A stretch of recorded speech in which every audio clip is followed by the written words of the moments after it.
have a gentleman here who lives just about a mile up the road who was telling me about the rain gauge that he had to empty out just to see how much rain they've gotten here, which is easily over 5 inches. Kenny Slotkin joins us right now, who you say you just live about a mile away from here, Ken? Right. Tell me a little bit about what you experienced yesterday when you were going through the afternoon and evening. Very heavy rain. I was cutting lawn and had to quit, and I emptied my rain gauge. It was holds 5 inches, and it was overflowing, and we got it quite a bit more since. I didn't check it this morning.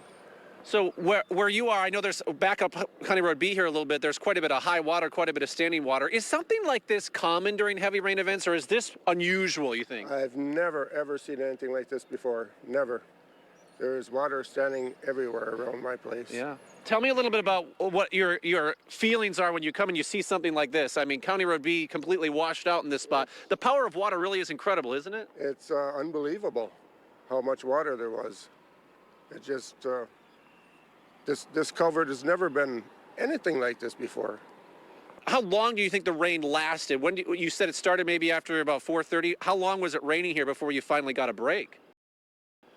Oh, it kind of quit when I emptied the rain gauge when it was overflowing, but then it started up again after that. I thought it was done, but it wasn't. This is County Road B. We're kind of halfway between Oconto Falls and Klondike, and obviously with this culvert washout, you can see over there, get the power of water just kind of washing everything 50 to 100 feet down the way a little bit, and plenty of high standing water in spots over here. With the roads being closed, you're obviously not going to be able to get through here right now. And the problem now, Pete, that we have to worry about is the risk that more rain could be on the way as we go through the day today, as you've been talking about, that risk for maybe even severe weather and potentially more heavy rain. Not done yet in this area.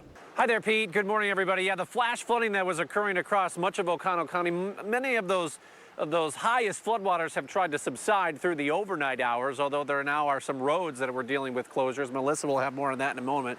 What I can show you is this is the view of Kelly Brook. We're here in the town of Spruce. We're almost smack dab in between Oconto Falls and Klondike as you're in the southern part of the county. And this is normally kind of what would normally be categorized as a creek, I would imagine. Not necessarily all that fast or large, but you can see how this is way spilled over any banks that it has here and has been taking over some of the backyards of some of these properties as well. And just the rush of this water as it moves on through is quite notable as well.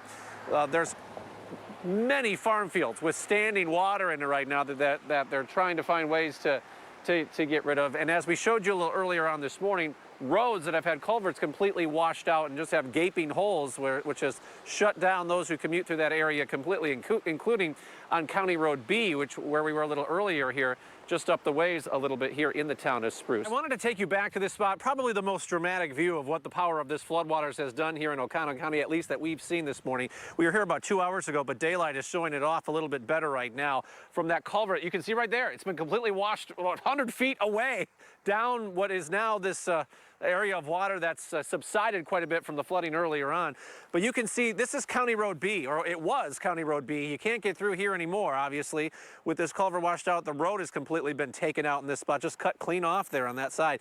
We are right kind of smack dab in between Oconto Falls and Klondike here in the town of Spruce on County Road B. They've had this section obviously gated off with road closed signs as you're not able to come through, but there's been plenty of onlookers coming just to kind of be amazed by the power of this water that worked its way on through. I spoke with one of the residents who says his rain gauge, which goes up to 5 inches, was overflowing yesterday evening. He had to dump it out to keep adding on what was left to come. So in many spots, likely over a half foot of rain has fallen, and some folks say it was between about 4:30 and 9:30. They got all that rain in about a 5-hour span in this spot, causing these sort of issues.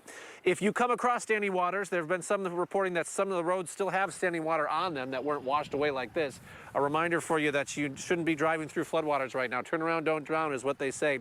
And a lot of folks also saying in this area, Pete, they just simply hope today doesn't bring them more rain. But obviously those thunderstorms still remain in the forecast for later on this afternoon.